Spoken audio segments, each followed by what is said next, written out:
What's going on, everyone? I'm just a typical average American here today to react and learn about 5 dishes to try in Oslo, Norway.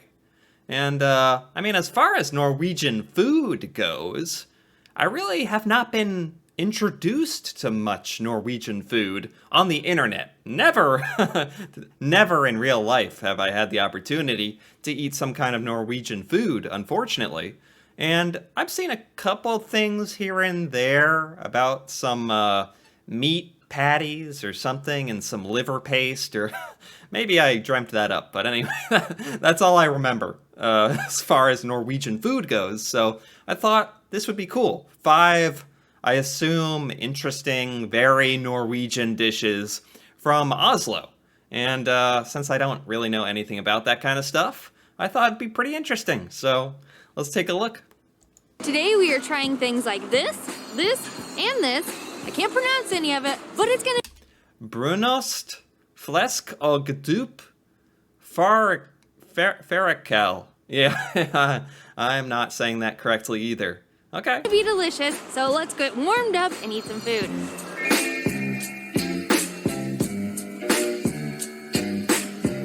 First up, we're going to be trying a really iconic food here in Norway. It's this brown caramel-colored sweet cheese. So we've come to a pretty popular bakery called Good Bread, and we're going to try the cheese out on a sandwich.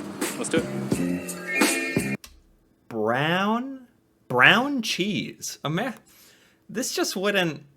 Americans like cheese. Don't get me wrong. First, let me make that clear. I think Americans get a little uneasy when they see cheese that isn't a color we're used to, like white or kind of yellow. Brown cheese is just not something that exists here. So, I think I would try it, even though it's brown. We need to expand our horizons as Americans. We gotta get out there more, try more stuff. So, this is interesting. She's making us the sandwiches right now, and we got to taste a little bit of the cheese. It tastes amazing. It's literally like caramel flavored cheese. It's a delight. Check it out. I got a pile of it here. It's gonna be... That is so much more brown than I thought. That is brown cheese. Yeah, there's like a mental block where I'd look at that and be like, that's not cheese. I don't know if I can eat that, but I'm sure it's good. I'm sure it is good. Be awesome. The brown cheese is, I think it's pronounced brunost. Sorry if I'm butchering it, but we'll put the spelling down below so you can look it up for yourselves. But basically, it's milk, cream, and whey that they boil for several hours so that the water evaporates, and then the milk turns into, it caramelizes the sugars in there. So look at that thing. It almost looks like bacon or something. This tastes like caramel? Like sweet? Like a candy? I don't know if I want my cheese to taste like that. It's definitely got my interest. So it really becomes caramel cheese. So we've already tasted the cheese because she insisted on giving us a sample up at the counter, which was fine because it was absolutely delicious. But we just asked her to give us a simple sandwich with the cheese, and then she put some butter on some nice grain kind of bread. I'm not sure. Yeah, she didn't say exactly what the kind of bread was. She said it was a little sweeter though. I think it has raisins in it though. Yeah. Okay. And the cheese on top. So let's give it a try. Okay. Is this a common sort of street food in Norway? Just cheese on bread? That's not necessarily something you'd find in America. That's very simple. That's very specific as well. But interesting. I like simple, so. With the bread and butter, it cuts the sweetness, but it's super creamy and cheesy. Like, I don't know, it blends really well in the sandwich. It's way less caramelly, I'd say. It's a bit on the sweet side. You know, the bread is kind of sweet, but it's actually really weird. It's like, it has the kind of slight sharpness of cheese, but it's also sweet like caramel. Yeah. And there's a... That is weird. Caramel. Sweet cheese. Sweet cheese. I can't even think of anything I've had that would be like that. a couple little sweet chunks of something in this bread, and it's really nice. Cheese was amazing, but we also wanted to make sure we got some sort of fish because we're in Norway and they're known for fish. So we got a salmon sandwich. I guess for lunch here, a popular thing to do is get open-faced sandwiches with various toppings, but one of them is salmon and the other one is shrimp, these little shrimp. They didn't have it here, but if you come and you find a little shrimp sandwich, you should definitely try it. We've got Wow. I don't usually eat fish or seafood. I don't know if that's weird to Norwegians, but and we definitely don't have access to fresh fish. But if I were to be in Norway and have the opportunity to have salmon like this, I would do it. And it would not only be a new experience because it's in Oslo and it's a sandwich that I've never had, but I just don't ever eat fish in general. So it'd be kind of extra new to me. got some pumpkin seed bread here that the lady at the counter recommended us. We've also got some garlic butter, there's some salmon on there, and of course a little lettuce. And a little bit of pesto. Yeah, and some pesto. Okay. It is very, very fresh tasting, which is what I would expect up here in Norway, but you know, all the ingredients like the lettuce and everything and the bread is like super fresh, the fish is super fresh, so when you buy Fresh. When they say fresh, how fresh are the fish? Are we talking like the fish was caught earlier that day or something? That's kind of wild to me. bite into it, it just like gives you this like aromatic, flavorful feeling. It's really nice.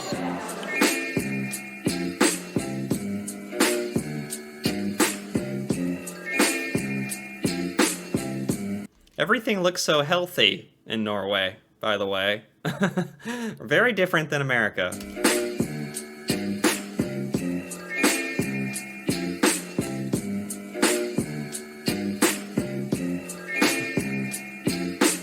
Oslo is actually really known for having amazing coffee, and we found this place run by this guy named Tim Windelbo, and he's actually a coffee tasting champion. Champion, Oh. world champion. A coffee tasting world champion.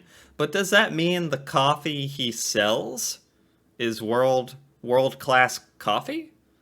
I guess there's a chance. Probably a good chance. That's amazing. You gotta try his coffee, right? Yeah.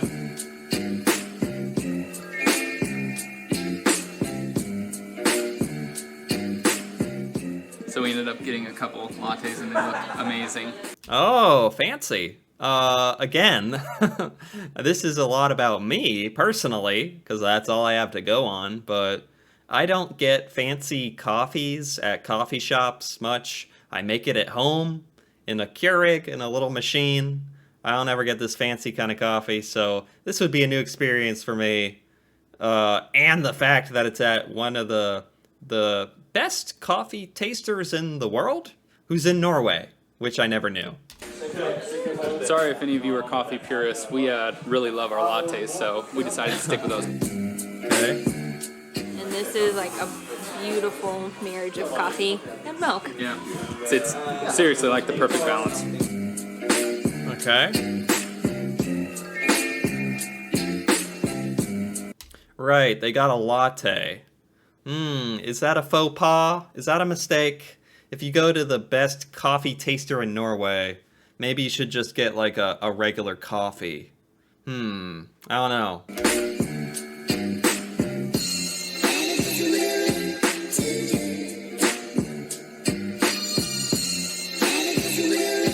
So next up, we're headed to a restaurant called Small Hans, I think, and we're eating a dish called fleskodupa. We'll definitely link to it below. Flesk og dup? Flesk og dupa?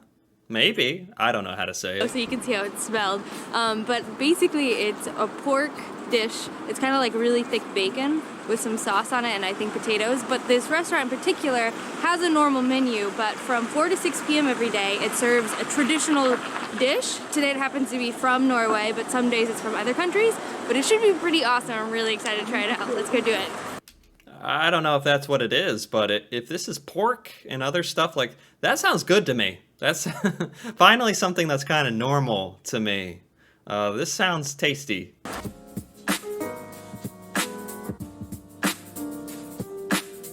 So it just arrived, and it looks like huge hunks of bacon, American-style bacon, and then a bunch of potatoes, and I'm not sure what the other bowl is, but we ordered 3 separate dishes, and they put it all together, so I guess it's truly family style. Oh, is that how you're supposed to eat it? Are you supposed to put it all together or something? Okay.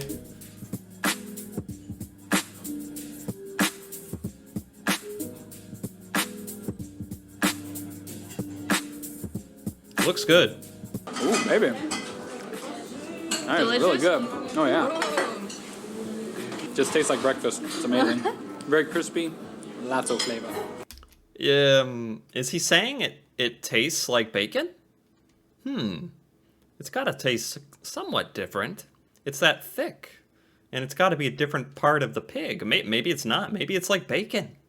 Oh, now I'm just curious. It tastes like super high quality bacon, but not quite as salty, which I like. Yeah, it's like perfectly yeah, salted. It's like, yeah. So this is like a potato carrot. Super bacon. Oh, that's like...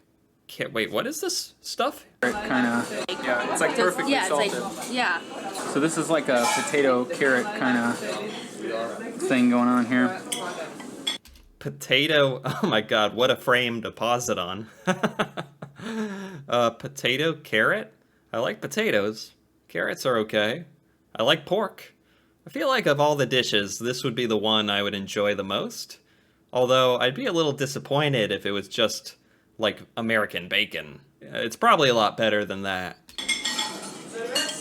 Oh man. Did you try that stuff? Dude, that is amazing. Oh no, it's cauliflower. Is that what it is? Yeah, Oh, cauliflower. Okay. it's cauliflower and carrots. Definitely. The price for each of us for this meal was about $20 USD. So it's pretty expensive. So for us, that's a lot for us. We don't usually pay that much for a meal. So for us, this is going to be like a special treat. So not the kind of thing we'd be doing every day. Is that normal in Oslo? So... 20... Let's do $20 to krone would be 207 Norwegian krone for this dinner. That is a lot of money. But they did get a really fancy dish. Is that normal, or are they at a very fancy restaurant, or is this just kind of normal prices? But it's really popular here, so we really wanted to try it at least once. We completely demolished that. That was amazing. Yeah, that's another thing. Oh, I bet they make a lot of money off tourism and tourists who come and want to try the food. But when you're going to Norway, when you're going to Oslo, and you're a foreigner, you gotta you're gonna pay whatever to have a good time and try all the weird stuff. So.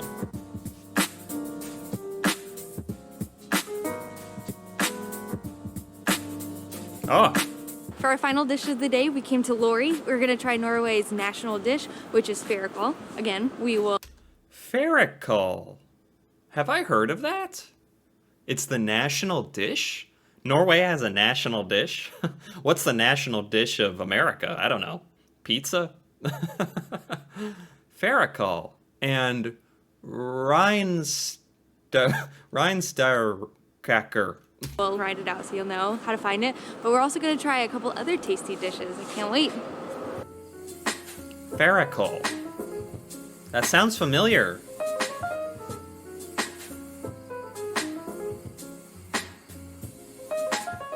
This looks Oh. amazing.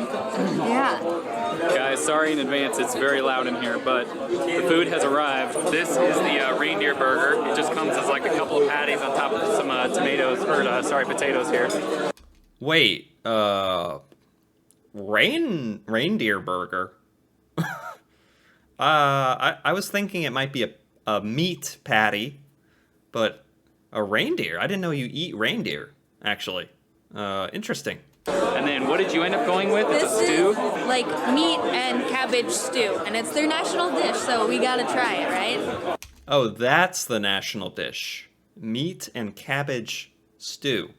Is that what it is? I can type this one in. Fårikål Norway. Oh, am I typing it wrong? There we go, it fixed it for me. No, yeah, it's Norwegian lamb and cabbage. Okay.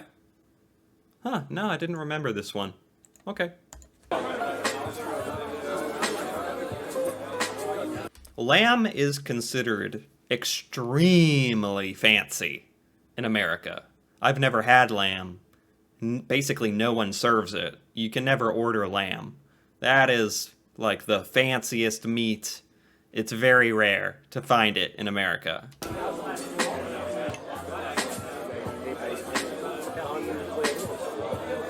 And and reindeer, if this is a reindeer burger, reindeer, no, like 99.9% of Americans have never had a reindeer. That's not an animal that's even in here, so. I mean, it's really good. It's really dense. You know, it's definitely not like a beef hamburger. You know, it's not like crumbly at all. It's very, very dense in there. How do you like the reindeer? Did it remind you of meatloaf? It reminded me of meatloaf. Like a meatloaf and breakfast sausage mixed together. It's really unique, really, though. really thick, yeah. Yeah, Americans tend to stick to a really small selection of meat. So trying new meats, new animals and their meat, is something I'd like to do. These berries right here are cranberries, and they really bring the whole thing together. Mix that with the meat, it's pure magic. This is the fårikål, and it's the national dish of Norway. And I guess in the 70s it was voted to be their national dish, and then they had like, I don't know, some big to-do a few years ago, and they re-voted, and it got voted again. So it's mutton and... Okay. Mutton. Okay. So it is the national dish. Okay. And cabbage stew with black pepper and potatoes, and it's like they left the meat on the bone. Ah. It is so soft. Oh my god, it's really, I mean, it's just like butter. It's just falling apart. It's amazing. Just a super well-balanced stew. I can see.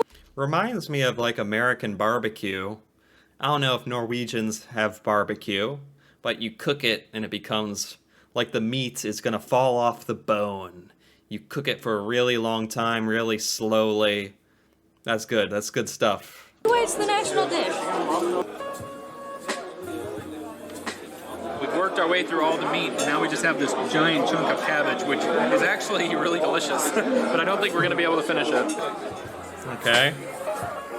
Oh, that's another thing. Cabbage.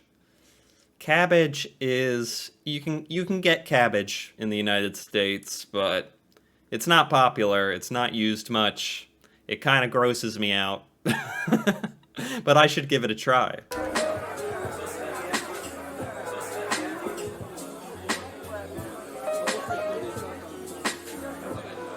So I really hope you guys enjoyed coming along with us on our little food adventure here in Oslo. If you did enjoy this video, make sure you hit the subscribe button so you can see more videos just like this. And go ahead and hit that like button and leave us a comment. This guy sounds just like me. He sounded just like me at the end of my video. Okay. This was by The Endless Adventure. Wow. I gotta give that a like. That was good. That was cool. Little trip through Oslo. 5 dishes. Those were fancy, man. Those were fancy dishes. Probably really expensive, too. But, again, like I said, worth it. What are the people saying about this? You guys are very humble and respectful towards the host country. Yeah, I guess. That's a good thing. It's a good thing. Positive energy. In Norway, you can get the best codfish. Oh, cod. I've never had cod either. You stayed away from the classic weird Norwegian food of lutefisk, rakfisk, and smalahov, while making some very Norwegian choices of good food. What are these? These are weird Norwegian foods? What is this? It's a dried whitefish? And rockfisk is what? Made from trout? Salted for 2 or 3 months? What the heck? These are very, very fishy. Western Norwegian traditional made from a sheep's head. I think I've heard of this one. No, no, no. I'm not ready for the sheep's head just yet. Sorry. No, no, no. Anyway, anyway, I enjoyed this, what they checked out. Some of those actually seemed really good. I'm a bit of a picky eater, but like I said, given the opportunity, you just got to dive in and try it. It's just that so many Norwegian foods are not things you find in the United States. It's weird how that works out, how there can be such a big difference. It's fascinating. Anyway, if you found this video fascinating as well, feel free to give it a like or leave a comment. And if you're interested in more videos like this, me reacting to Norway, Norwegian culture, stuff in Norway, feel free to subscribe for more. And until then, thanks for watching, and see you next time.